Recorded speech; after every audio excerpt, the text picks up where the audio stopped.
Hello and welcome to another episode of the CAGED Canary podcast. I'm your host, Mahdi Gilbert, and today this episode is brought to you by Penguin Magic. Well, not really, but I am in Columbus, Ohio, working with Penguin Magic on a project, a live lecture, which they will be releasing on their website, and talking to the guys who work here at this company and talking to all my friends who do work in the magic industry with different companies. I just want to talk about the magic industry and where I think it's going based on what I know about it.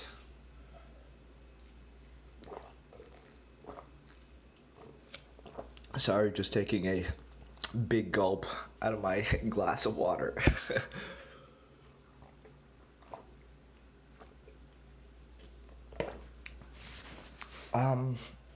Where to begin?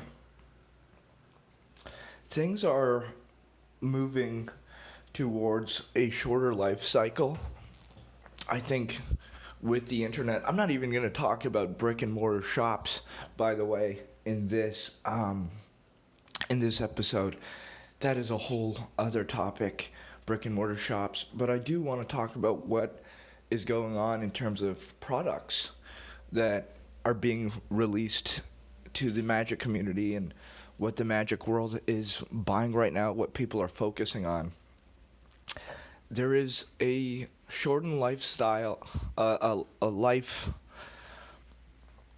of any product that goes on the market. Give you an idea, it used to be in the early days that you would write a book or put out a VHS with L&L, and that could be a bestseller and sell a ridiculous amount of copies and for a very long time. You could have tricks that just sell for a long time and just are consistently popular for years. You would make one DVD and it would be popular for years and years and years. I remember with technology and seeing this in real time with technology advancing, that life cycle would become shorter and shorter and shorter. Let's just fast forward to when the Buck Twins put out their trilogy, which was really, I think, an important moment. There was a big shift sort of in the magic world. And that was the first time I think I had ever seen a really highly produced video. And in that type of format, the DVD case that it came in was amazing. It was, three discs worth of content. It was shot. It was a very stylized shoot. The quality was just top notch in terms of the editing and all that. That was I think a turning point in the magic industry. You saw all the companies follow suit. Everybody was doing soon highly produced videos, and there was sort of a golden age where you would have really great highly produced videos. I think Dan and Dave were the first ones, and not to say that the other ones were not highly produced, but the old L&L tapes that were filmed, I think, in somebody's house, and you had the old Jay Sankey tapes, which were just very plain style. I mean, the quality of the content was phenomenal, but in terms of shooting, it wasn't anything special on video. And I remember even the old Brad Christian videos. The first videos that Illusionist, I think they were the first videos that Illusionist put out, near when David Blaine released his first special, and you had Brad Christian running around the streets and, leather jacket, looking like a character from Out of the Matrix, doing card tricks for people. Those were very popular for a very long time. And I think the reason they were popular for so long was the market. The market, there were things always in the market, but there wasn't so many things. Now the market is just flooded. Fast forward to, I think, 2010. This is a good place to start. This sort of give you the last 10 years. In 2010, and I say we, the Western world of magic, I think for the most part, were introduced to Danny Dortiz. I don't think Western magicians knew Danny Dortiz before then. I didn't know him before then, and I'm assuming most people did not. And he appeared on EMC, the Essential Magic Conference. I think that's what it was called, that Luis de Matos did in Portugal. It was a live online magic conference. It was such a great concept. I really wish they continued, but anyways, regardless, it was just such a great project. Danny Dortiz appeared on that. He shot to, pretty much instant fame within the next few months and years in the magic world. Like, just literally took the world by storm. He did his, he had a few DVD sets out by then that I think were self-produced. They were put out through Grupo Caps. Maybe he had a partner on them. I don't know. But those were, really old school videos. But the first one that was really amazing with Danny Dortiz was when Luis de Matos did his 8-hour DVD. And it was just 8 hours of Danny Dortiz. I remember when that DVD set came out, it was one of the first DVD sets, I think, of its kind, where it was not only a highly produced DVD set, but it was very long. It focused on one performer, his act, and it was just like the peak in terms of video quality and everything. Luis de Matos did a phenomenal job on that. It was just incredible. But what was great about it was how popular that DVD set became. That DVD set, I remember that was hot for a very long time. I don't know how many copies it sold.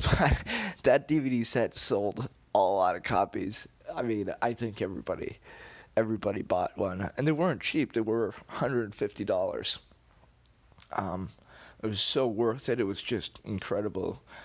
And they sold many, many, many. And people were talking about it for a long time. You'd go to conventions and people were talking about it. People were talking about it for a very long time. And but that was, still shorter than what the life cycle used to be, and it's shorter than what the life cycle. It's longer than what the life cycle is now.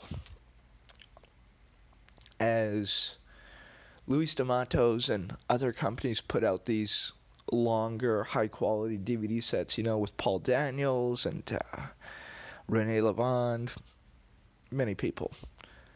Those,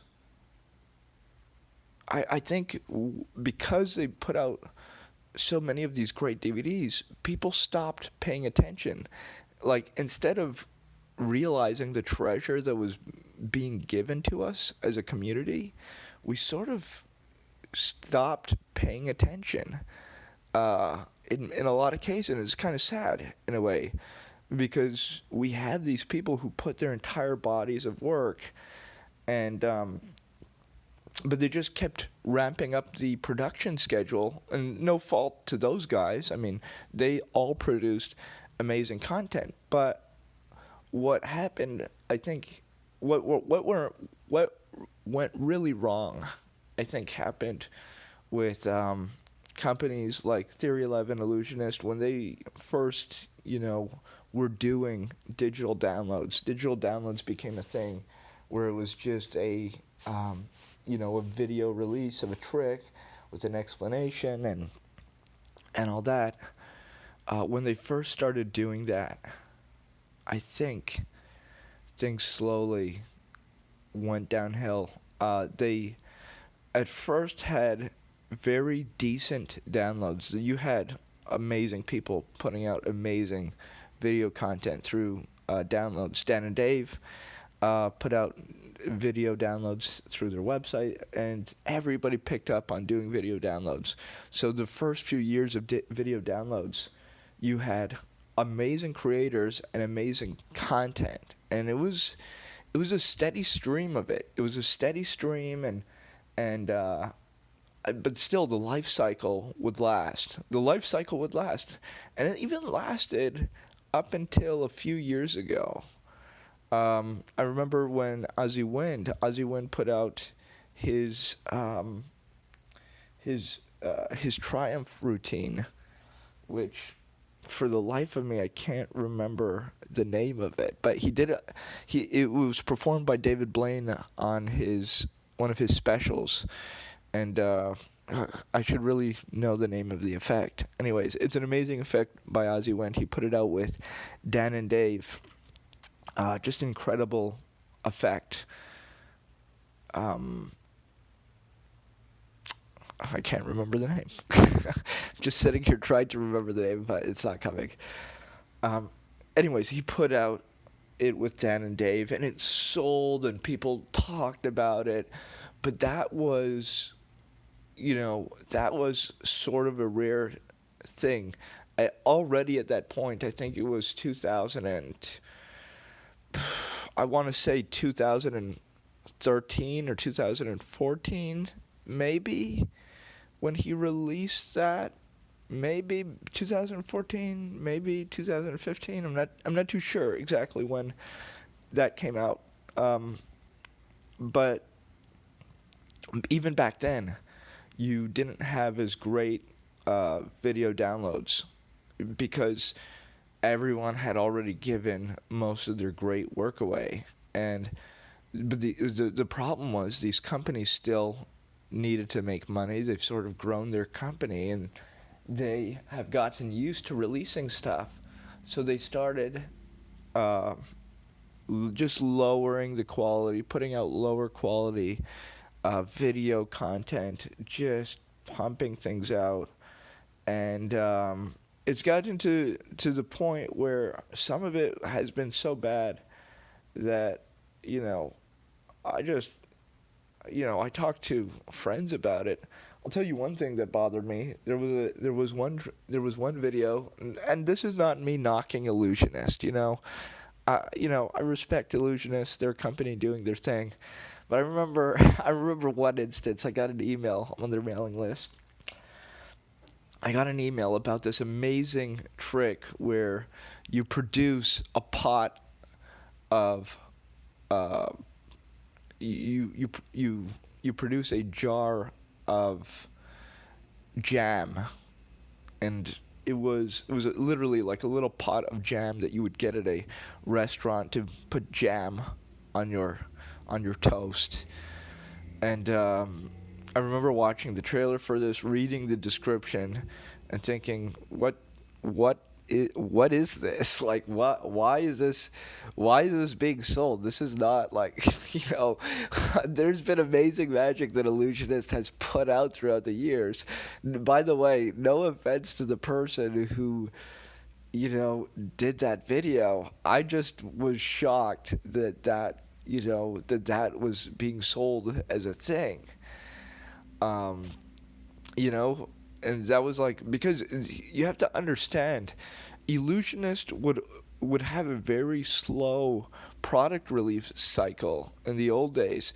and every single one of the things that they put out was, a strong piece of magic. They wouldn't just produce like, any video and sell it. They would do quality stuff. The problem was, and it happened to everybody, I think. Um, there just wasn't quality magic anymore because people had already given away, everything. So there wasn't quality magic anymore. Uh, being released. Or, I mean, there was, but it was just very infrequent. It was sort of like, just a rare thing. That's sort of where we are now. It's interesting. Juan Tamari's new book came out. It's a book we've all been waiting for years, a ridiculous amount of time. The Magic Rainbow, and it's selling right now. I have to save up to buy a copy. It's selling right now for $150. $150 for a book. Now, I do believe that this is the most expensive book that Juan Tamariz has ever released. I remember getting his other books for anywhere from $40, when they were in print. I'm not talking about like old out of print books. I'm talking about in print, anywhere from $40 to, I don't know, maybe the most expensive one I got was $70, $80. I'm not too sure. This is almost double the price though. And I'm sure it's worth much more than that. But the reason why I find this interesting is for a very sad period in time, books sort of fell out of vogue. People were not buying books as much. There weren't as many great books coming out. People didn't believe in the format of books. But now we see sort of a renaissance in books where people are really, they're sort of sick and tired of doing things on video. Video really does have limitations, especially as a teaching tool. I mean, I would prefer personally to learn from a book, and you can always see things on video, but a book is very intimate. You just sit down with the book and it's the author really talking to you. It's a lot more personal. And you just get into the author's mind more, and it allows you to think for yourself more. And I remember, going through Mamonica by myself and picking material that I would use to perform. And I had never even seen Juan Tamariz perform most of these pieces.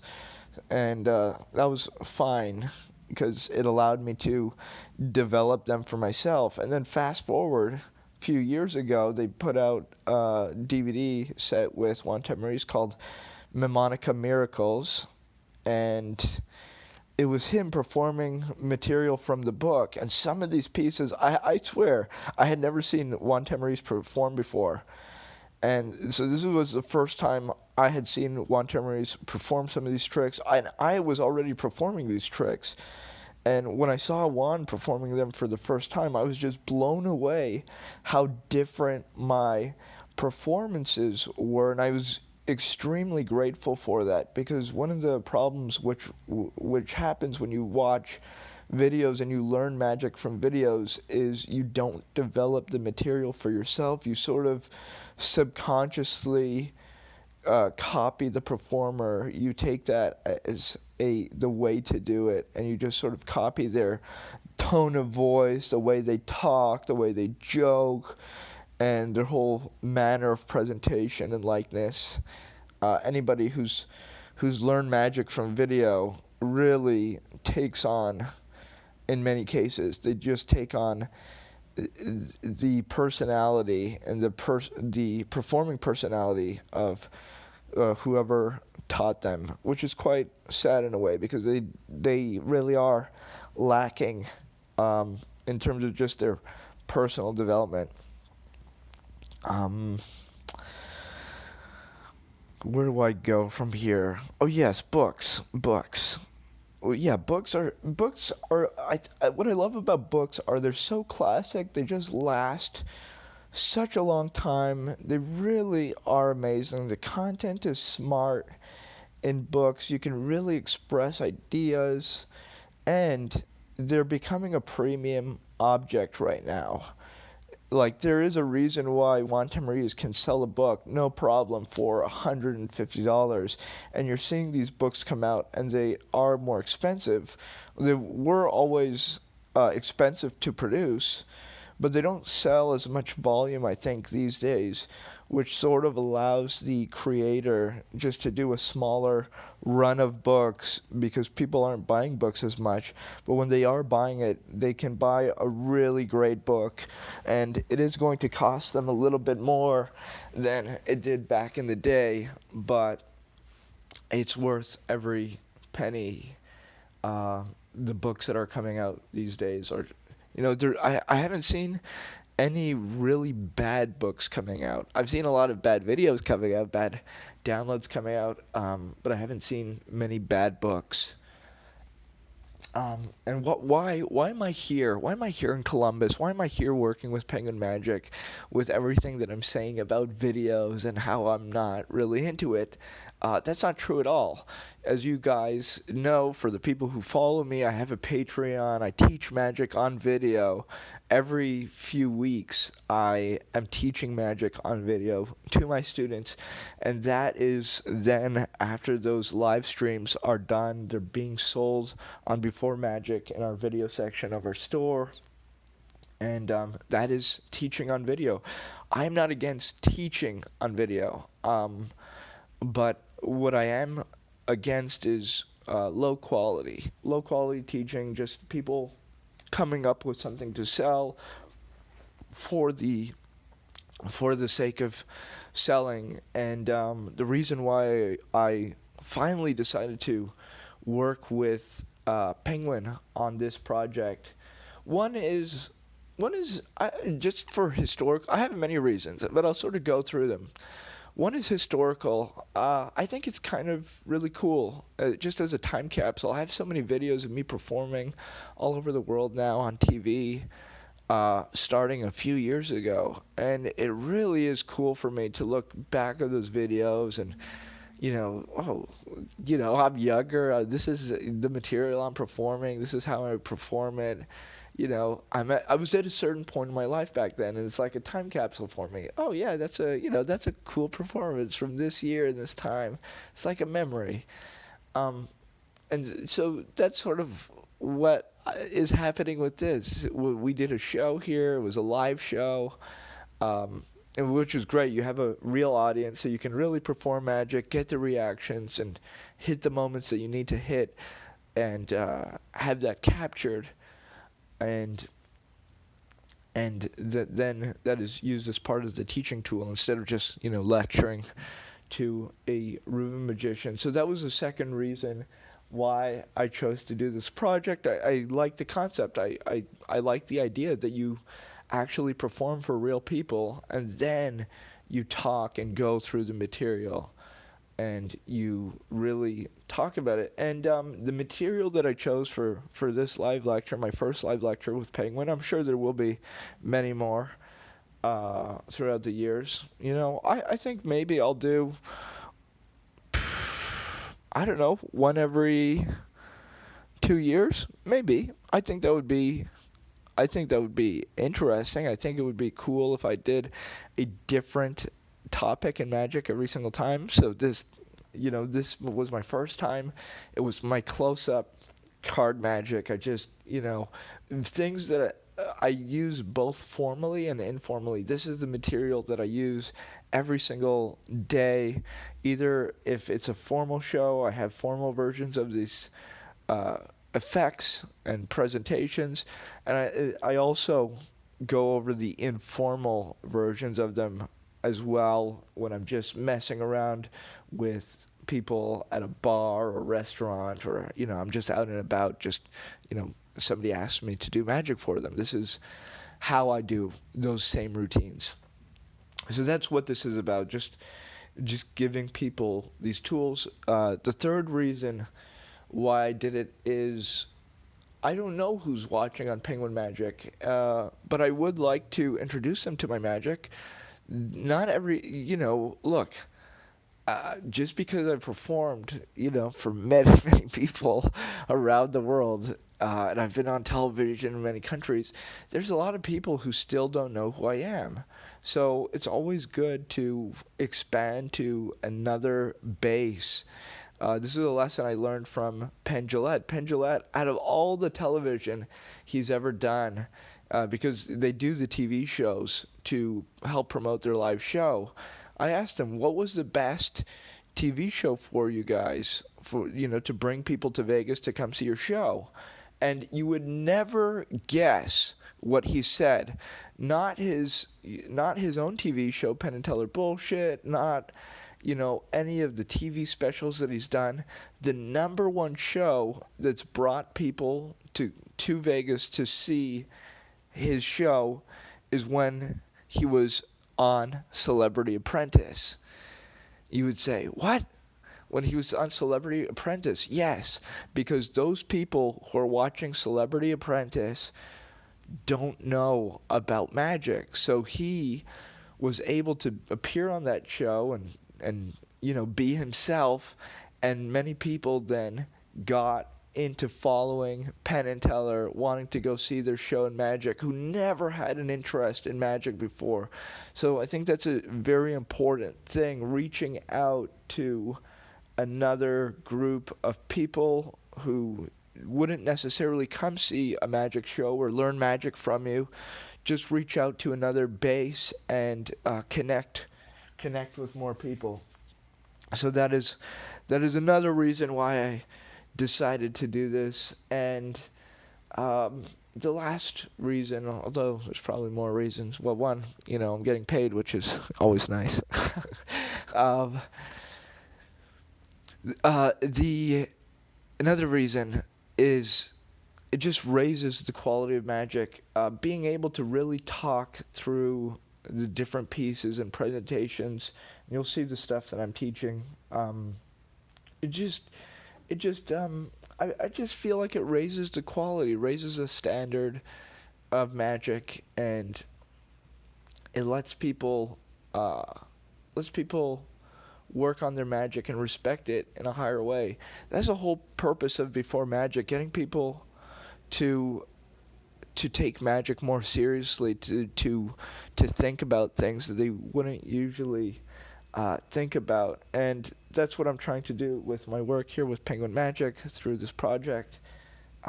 So that'll be released in a few weeks, and I hope you guys do pick that up and enjoy. We also have deck of playing cards coming out on Kickstarter soon. I'm so sorry for the delay, but that is coming as well. But yeah, the magic industry, what an interesting place. And to hear people talking about it. Penguin Magic, by the way, does one live lecture every week. That's pretty much what their schedule is. They're pumping out a live lecture every week with magicians all over the world, which to me is a ridiculously heavy schedule. I don't even know who can watch 52 lectures a year. But that is just sort of what the industry has become. They constantly need to pump out new things. The life cycle isn't as long for anything.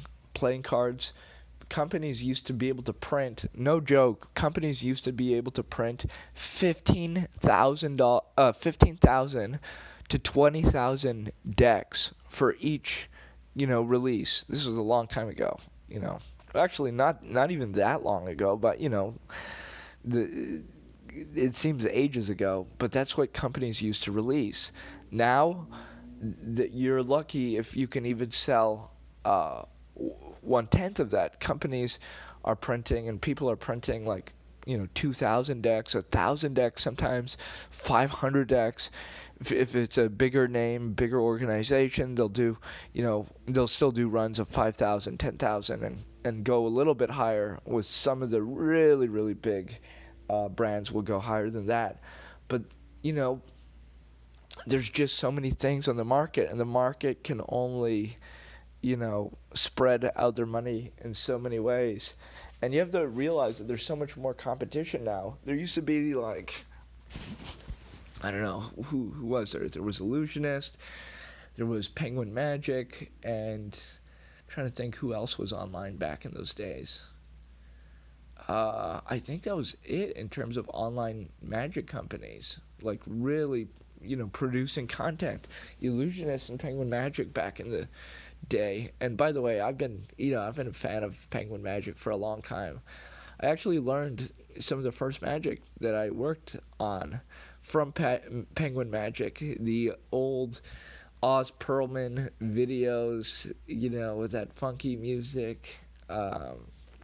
That would play at the beginning of every video, and you'd have Oz Perlman there with his little shaved head, and he'd pop up on screen, and hey, I'm gonna show you this. This is called Red Hot Mama, and he would do this cool little card trick, and then teach it.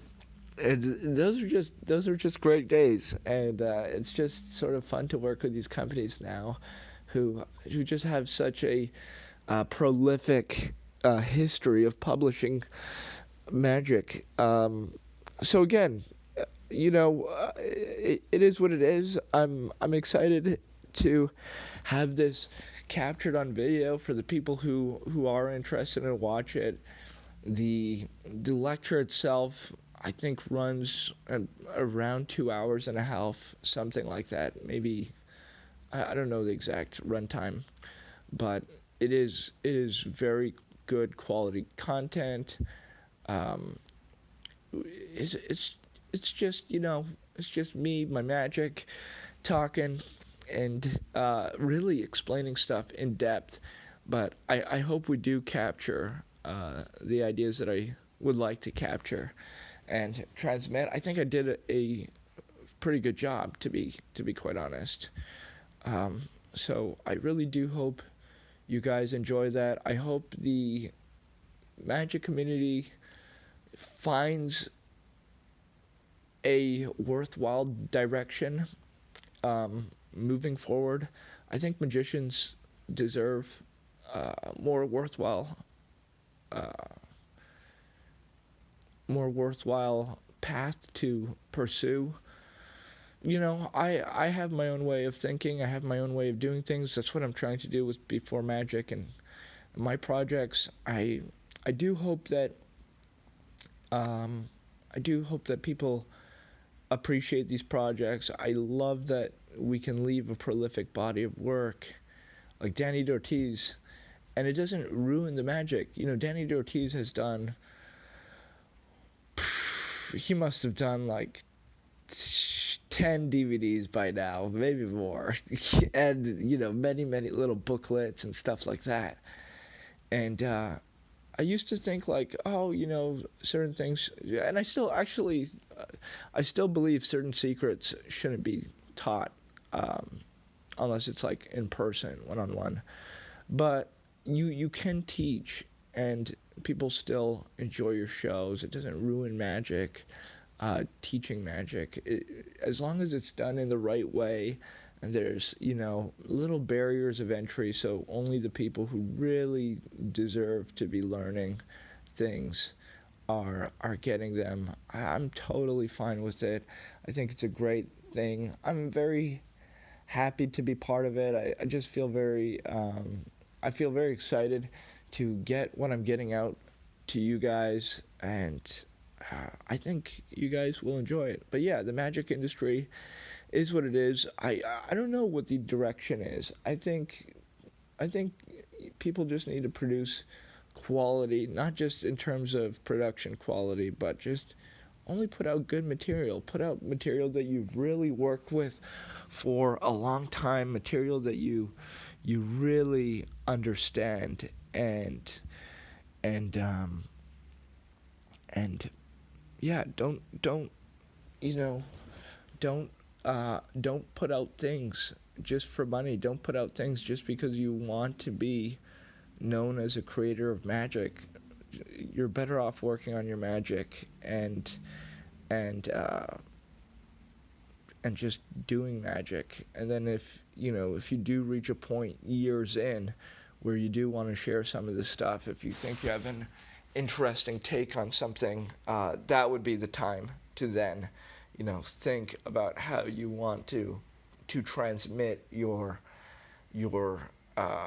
experience and wisdom that you've gained throughout the years. But we don't see that these days. Everybody just wants to make a quick buck, which is sad, but that's sort of what it is. Anyways, I will let you enjoy it, and I hope I didn't. I talked about various magic companies. I didn't mean to offend anybody if I did. I do respect all these companies. I know how hard it is for them to be doing what they're doing, and they're only doing what they're doing so that they can stay in business. It really is a big business. It's a cutthroat business, and most of them are trying to survive. They don't want to end up like the brick and mortar shops that have all gone out of business. So the industry is evolving to respond to that. Again, thank you for listening, and I will catch you hopefully next week. Enjoy your week or your day or whatever it is you're doing, and see you later. See you later.